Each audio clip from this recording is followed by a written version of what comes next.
Hello, I'm Rhiannon. Welcome. I'm a writer and book blogger, and today I'm really excited to be reviewing Monique Roffey's The Mermaid of Black Conch. Here the book is, here's the mermaid, beautiful and terrifying with a humongous tail. The book, as you can see, won the Costa Book Award 2020. When I was a little girl, I had a storybook about a mermaid and a fisherman. It was set in the Hebrides in Scotland, and it was the classic tale of the mermaid and the fisherman falling in love, and the fisherman taking the mermaid and the mermaid living with him.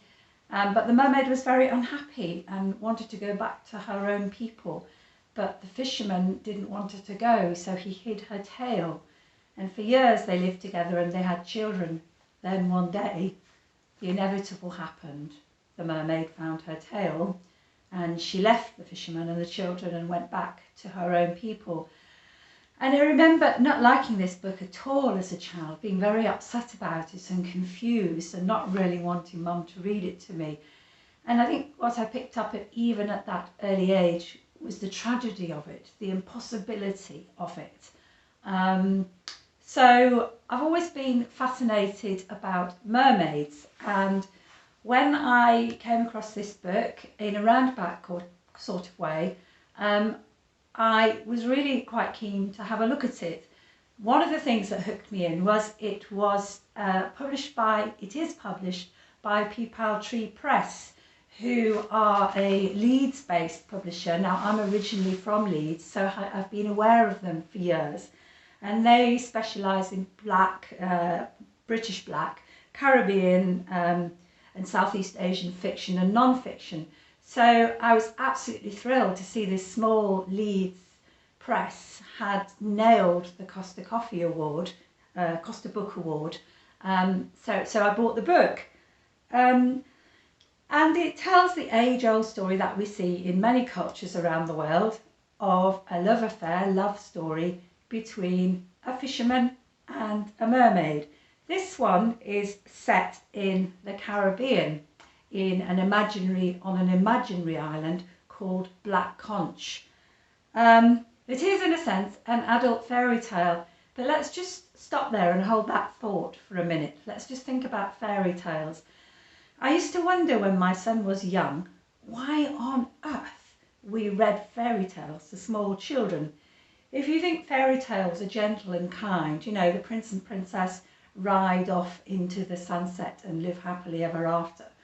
Well, we know that not to be true, and many of them are so brutal, and all sorts of sexual oppression stuff going on. If you think about it, you know, we've got virgins imprisoned in towers, we've got princes climbing up ladders to rescue them and falling down and getting their eyes pricked out with thorns so they're blinded.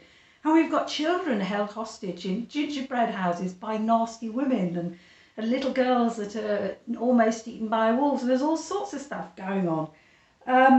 So if you think that this book is going to be a sweet, gentle, kind book about love affair between a mermaid and a fisherman, well, it's not. To talk briefly about the book itself, as I said, it's set on a fictional Caribbean island. It seems to be an island that has a lot of French influence. That was my reading of it from the names used in the book, but that's just my interpretation. And we have the classic story arc. We have the fisherman David Baptiste falling in love with the mermaid Ikea, and he sings to her. And eventually she comes on land. She is caught brutally by two rich American fishermen, a man and his son. And the story is about what happens when she comes on land, the relationship between David Baptiste, the young fisherman, and Ikea, the mermaid. So that's fairly classic, and you can predict that we've got this old age, ancient time arc. It's the stuffing in this book that is so utterly compelling. and absolutely brilliant. There's so much more to it than just a sweet story or a not so sweet story about a mermaid and a fisherman. It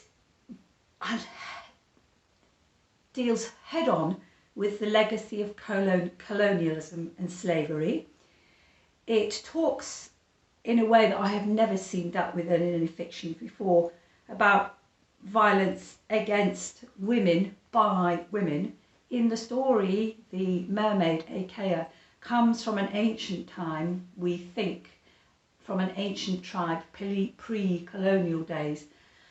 And the story we are told is that she was cursed as a young virgin by other women in her tribe because she was so young and beautiful, and she was luring their men away. And the violence of this curse and the nastiness between women is a theme in the book that I have never ever seen dealt with in fiction quite the way that Monique Roffey does. It's also about the relationship between men and women and violence against women, which is an extremely topical subject here in the UK at the moment. It is very, very hard-hitting in places. The scene in about the second or third chapter of the book where Achaia, the mermaid, is captured by the American banker fisherman and his son is one of the most brutal scenes of violence against women that I have ever read. And it was fantastically done and fantastically written and extremely powerful, but very hard to take. Quite upsetting. I had to park the book for a couple of days before I could face coming back to it. There's so much about this book that I loved. I really, really enjoyed this book, and I could talk about it forever. I've written a few sort of points that I want to go through.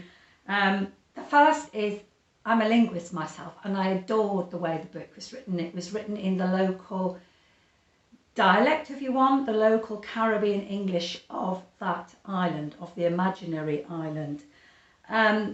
So the narrator, David Baptiste, and also Achaia at points are using the language that they have learnt, which is actually the language of colonial oppressors.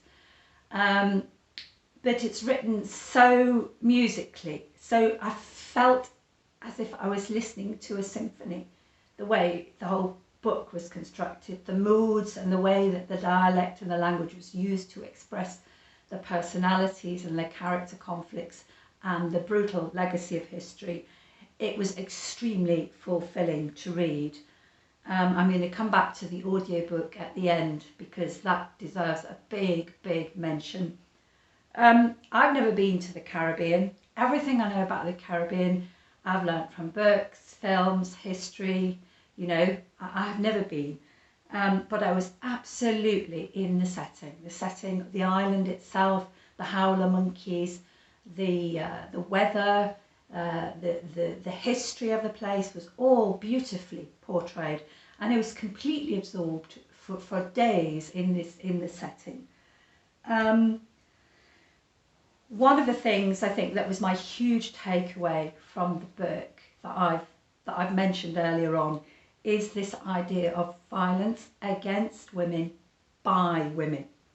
Achaia is cursed and she can't escape the curse, and this curse is brought upon her by other women. And at one point towards the end of the book, David Baptiste, her lover, the fisherman, asks why it is that women can be so cruel to other women, and he asks, is it because men are cruel to women, so that turns the women upon themselves? And the story is really of Achaia, who's a young woman who's rejected by her tribe, as I said, but at the same time as she is cursed, there's also an older woman who was cursed and turned into a turtle. And I suppose if I had one takeaway phrase from the book, and there were many, the one I would choose would be, womanhood was a dangerous game if you didn't get it right. Womanhood was a dangerous game if you didn't get it right. And I think that is true. Another thing that was extremely powerful in the book was the way Monique Roffey deals with the colonial legacies and the legacies of slavery. We don't have a didactic rant, what we see it in reflected in the lives and the emotions of the people. So 2 examples would be the love affair that's lasted all the lives between the local white landowner, if you like, Miss Rain, and her childhood sweetheart, Life. Now Miss Rain is white, although she's never, as far as we can see, left the Caribbean region herself, and Life is black. And they have lived apart many years, although they have a son. But the idea that they couldn't get it together, they couldn't be happy because Life couldn't move into the big colonial house, and they couldn't see the possibility of being together as a white woman and a black man. And that's heartbreaking. There was another short section that I was deeply touched by when David Baptiste was talking about his name, about names, and particularly about his name and the mermaid's name. Now, he thought that Achaia had an ancient name. She knew her own name, in that she'd come from a time sort of prehistory. That's the magic in the book. And that made him reflect on his own name, that actually, as descendants of slaves, he knew what his name was. His surname, Baptiste, was the name of the owner of the plantation where his family had been kept as slaves. So that was very neatly and powerfully done. I have to say the novel is not all doom and gloom. There is a huge amount of beautiful writing and lyrical, poetic writing. There's also a huge dose of humour, which I really enjoyed. Monique Roffey has a way of confounding our expectations, turning them on our head. And I love that. That really, really made me roar with laughter. So, for example, we have a scene where the young American, Hank, I think he's called, storms up to Miss Rain's house. This is the colonial mansion on the top of the hill, because the mermaid, his mermaid, has been stolen, and he wants her as the local white power woman to sort it out. Now, he's from Florida, and he has a certain expectation about what a white woman is going to be like. And this freckled white woman comes out of the house. But of course, she's never left the Caribbean. She was educated in the Caribbean. Her family was married into the local population. So although she's white, she is part of the Caribbean. And the young American is absolutely confounded when Miss Rain speaks with a local Caribbean island accent. And he can't get his head around that. And that's actually hilarious. I think the most powerful time when Monique uses this way, I'm calling it inversions. She turns our expectations on our head. And this is not to comic effect in this case, but it's to really make us think about the nature of human nature that applies to everybody, every race. At the end of the book, you have Porthos, who's the back policeman, and his mistress trying to sell the mermaid, and they are for money, and they are having the argument about whether the mermaid is a human being, whether she's a person with rights or whether she's a fish, basically. And in order to justify their sale of her, they are arguing that she's not a human being, so that they can appropriate this human being and do what they like with it. And I don't think I need to comment any more on that at all. For once, people who have been watching these videos know I can pick a bit and it can be a little bit critical. I have no criticisms at all of this book. I was completely bewitched by it for several days. Sometimes there is a book, and when you finished it, you feel sad because you wish you hadn't read it and you could read it all again and unwrap it and have the joy of the story and the intellectual challenge and thinking about it. That was one of these books. Would I recommend it? 150%. I would also highly, highly recommend the Audible version, which is read by Ben Onwuke and Vivian Acheampong. What they do there, those two voices, is they lift Monique Roffey's prose off the page and make it into a drama. It's particularly powerful because it's written in a kind of Caribbean dialect, patois if you want to call it that, and Ben Onwuke in particular manages to pick that up in his reading and make it into a kind of music. So if you can get the Audible book, I would. I've certainly been missing the theatre during the lockdown, but listening to the Audible book, I felt as if I got a front row seat at the Royal Shakespeare Company. And if anybody's listening who is in charge of prizes and whatnot, and there's a prize for audiobooks, then I think that this production of The Mermaid of Black Conch definitely needs to be winning a prize. It is quite simply the best audiobook I've ever heard. So that's all for today. I hope you're doing all right. Here in the UK, we're hanging on for spring. We've had a bit of sunshine this morning, which is lifting all our spirits. I find that reading and talking about books with friends and readers is one of the things that gives me great joy. I hope it does you too. If you've got things you'd like to say or ideas you'd like to contribute, please put me a little line in the comments box. And don't forget to subscribe if you want to receive more of these book reviews. Thank you. Take care.